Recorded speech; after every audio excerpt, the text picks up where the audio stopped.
Okay, so I am here in Colorado testing out the brand new Toyota Tacoma TRD Pro, and they have really taken the Pro seriously with this model, including suspension seats that you can use on the trail. Does improve some comfort. It's also got rock sliders down the side. It has three-way adjustable dampers, remote reservoirs, rear jounces.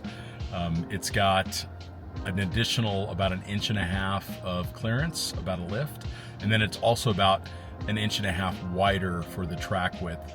Large diameter tires that look like it would easily fit a 35. So this vehicle feels very pro overall. It's nice to see Toyota have such a distinction between the models now. A very capable vehicle. The payload has also improved over the outgoing model, coming in at around 1,200 pounds in the TRD Pro configuration. So that's nice to see that about 20% improvement in payload. We're also seeing about a 20% improvement in fuel economy with the hybrid drivetrain. So you're getting 24 miles a gallon on the highway and a combined 23 because of it being in the hybrid. So a very cool truck. Overall, a significant improvement over the outgoing model. Okay, so let's talk about the pros and cons of this TRD Pro model Tacoma. Right off the bat, it's just really important to note how much better this vehicle is than the outgoing model. So you've gained 2 more additional speeds in the transmission. First gear is lower. That was a real issue with the outgoing model, was the first gear was too high, particularly once you get the vehicle loaded. You got about a 20% improvement in payload over the outgoing model. Also a nice improvement, about a 20% improvement in fuel economy.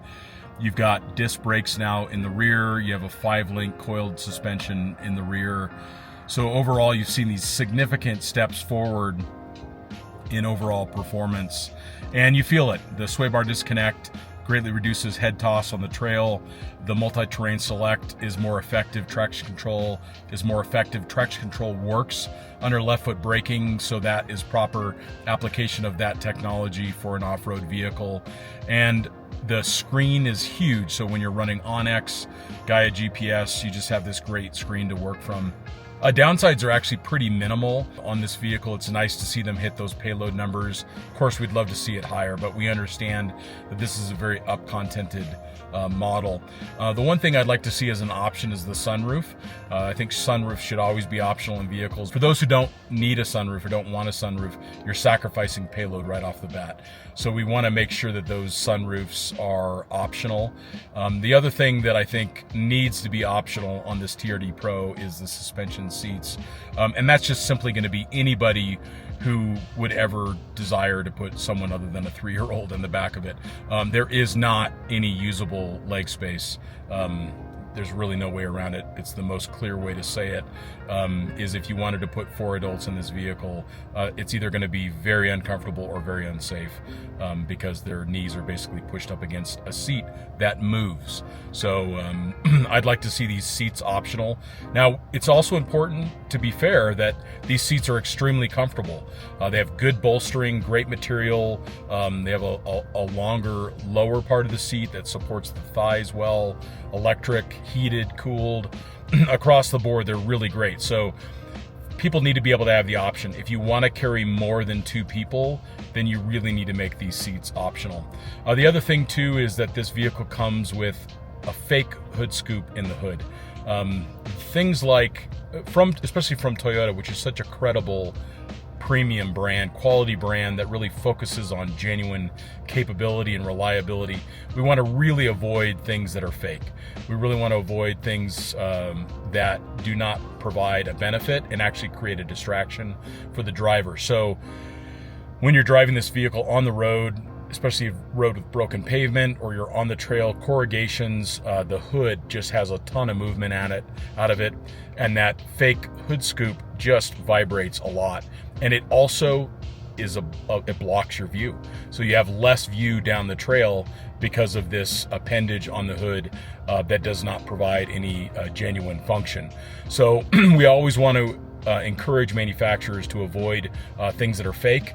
And in the case of the TRD Pro, an amazing truck with a fake hood. Okay, so here I am again in Colorado, but with the TRD off-road version of the new Tacoma. So this is going to have just the standard drivetrain, so it's not the iForce Max. So it's a 2.4 liter turbo 4, and I got to say this motor's great. It works just great. You do lose a little bit of torque when you're really climbing along grade, but you're also losing about 1.5 miles, 2 miles per gallon in your combined fuel economy range. The reality though of hybrids is that motor, that electric motor, isn't present at all times because it doesn't have the battery capacity. So when you're really doing a long climb, you don't really gain a lot of that, but it comes at an expense. And it also takes up payload. So this vehicle is going to be lighter overall, which is going to give you a higher reserve payload, the difference between gross vehicle weight rating and your curb weight. So the other thing that I like about this model is that it's actually a little bit narrower. So people who maybe live in the Pacific Northwest, or they intend to use this vehicle internationally, where they are going to be in maybe colonial cities and things where they want the overall track width to be less. This is about 1.5 inches less than the TRD Pro and the Trailhunter. So in tight garage, there's going to be scenarios where you're going to want to have a little bit narrower vehicle. This feels more mid-size than the other two. It also comes in at a more affordable price, although Tacomas have become a lot more expensive. So this vehicle comes in at about $54,000 as configured.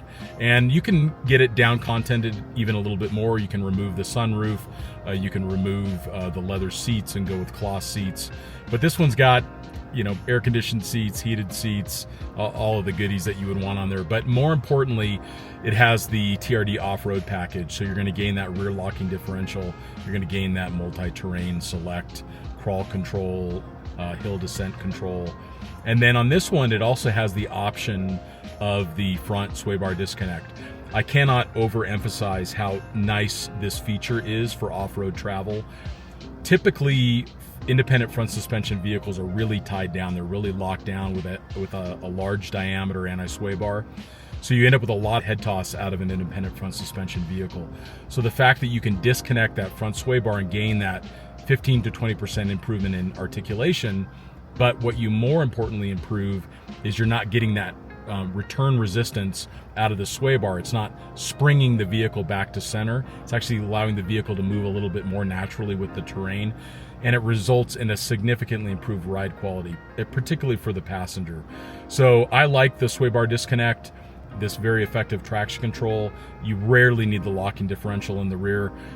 Although it's good for us to use lockers if we've got it, because it allows us to reduce trail damage. So if it looks like it's a steep and loose climb, go ahead and flip on that rear locker and take advantage of that available traction, so we're doing less damage to the trails. But overall, this is a significant new model in the fact that it has the right kind of content that we want, even a trailer brake controller, good performance out of this Turbo 4, and I think it's going to be positioned well for sales in the marketplace. All right, let's talk about cons on this particular model, and there are very few because it's addressed some of the things that I didn't care for about the TRD Pro. It doesn't have those suspension seats. These seats are fine. It would be nice for them to have a little bit more adjustability, a little more bolstering, but that's what you get with those TRD Pro seats, or even with the Trailhunter seats. The other downside is I would like to see some slightly different content packages. I'd like to be able to gain some of the user comforts, but without having some of that additional expense. So I'd like to be able to see that sunroof go away, because sunroofs add a lot of weight to a vehicle. So you're going to be increasing your curb weight, and there's just not going to be as much payload available from gross vehicle weight rating on this particular platform. But overall, really like this TRD off-road package Tacoma. It is such a step order improvement in overall drivability, performance on the trail, performance with a load, highway performance, and fuel economy across the board. The vehicle is just superior to the outgoing model, which I think is a great win for Toyota. All right, so I am in the Toyota Tacoma Trailhunter, which is their most overland model, something that is highly anticipated from within our community, because so many people drive Tacomas for adventure travel, and this vehicle is designed specifically to do that. So let's go right off the bat with talking through all of the significant features of this vehicle, coming from the fact that it has 1.5 inches of lift over a standard Tacoma, has about 1.5 inches wider track width. It's got a rear locking differential, has a front sway bar disconnect. It has multi-terrain select, which has like rock and sand. It's got hill descent control. It's got crawl control. It's got additional payload. It actually comes in, well, it's funny to say, but it comes in at 1,215 pounds, which is 15 pounds more than the standard Tacoma. But that's actually very meaningful if you consider what's in this truck. So this truck has a lot of additional content. So if you think about the fact that it's got Old Man Emu suspension, it has an ARB steel rear bumper, high clearance rear bumper. It has a bed bar in it. It has the wider A-arms. It has the additional components inside the vehicle as well. So you've got these larger seats, electric seats, trailer brake controller, inverter, all of these additional accessories. It even has an air compressor in the bed, 2400 watt inverter accessible in the bed or inside the vehicle. So a lot of content on this truck, rock sliders. And if you think about the fact that it comes with all of those accessories and comes in at 1,215 pounds, this is a significant, like this is a step order improvement for Toyota when it comes to payload. Would I love to see this vehicle come in at 1,600 pounds? Absolutely, that would be fantastic. But just the fact that it comes in 20-25% above previous models with this level of trim is a big improvement. Now when it comes to using this vehicle for travel, you're starting off with the fact that the ride quality is excellent with the load. So it's really important to note that if you buy a Trailhunter, you know, it has this Old Man Emu suspension on it, which is firmer than any of the other models. So if you're buying this vehicle and you're saying, I want to drive it daily and I'm not going to put much weight in it, it's not probably the right model. You're probably looking better off at like a TRD Pro. But this vehicle comes with what is clearly a firmer valving in the dampers. So, and that's because this vehicle is intended to be loaded with weight for overland travel. So a huge compliment to Toyota for putting in the right kind of dampers for a scenario like this. The rear dampers have remote reservoirs, so where you've got a lot of that extra weight, you've got that extra fluid capacity, which is nice. The screen is so big, you can really use it. It looks like a laptop screen is what it looks like. It's that big, easily 15 inches across or so. And you can run Gaia, you can run Onyx on there, really effective for navigation. It's also got 3 built-in auxiliary, like aftermarket auxiliary component switches. So you want to power lights, or you want to turn on and off your fridge, or turn on and off your Starlink. Has, again, that 2400 watt inverter. It's got fog lights, it's got trailer brake controller, it's got a lot of stuff, a lot of content in this vehicle. And as a result, the vehicle is also somewhat expensive. So this vehicle actually comes in at $65,000, which you're starting to get into that full-size diesel truck territory for costs. So it's good to be mindful of the fact that you can really content up these Tacomas and they become amazing vehicles. It feels more like true midsize than ever before. That track width, it's substantial. But because of that track width, if you were to put like a roof tent in the bed, or you put a camper in the bed, you're going to have that much more stability. It's just going to be so much more suitable for those heavy loads. So overall, my criticisms of the Trailhunter are very limited. You know, would I like it to have slightly better payload? Yes, but I'm grateful that it has already an improvement. Would I like to see it with a 17-inch wheel? Yes, I think that the vehicle should have come with a 17-inch wheel. It's most appropriate for this configuration, but as I understand it, a 17-inch wheel will fit on this vehicle, so you can get that additional flotation, additional carcass height, which is really important for the trails as well. So overall, this vehicle is so well suited to overlanding, more so than a Tacoma has in a very, very long time. And it just feels so suitable for me. I'm really enjoying driving it. I enjoyed driving it on the trail today. Confidence-inspiring vehicle with a lot of tech in it that makes it very comfortable and safe to drive. So very well done, Toyota.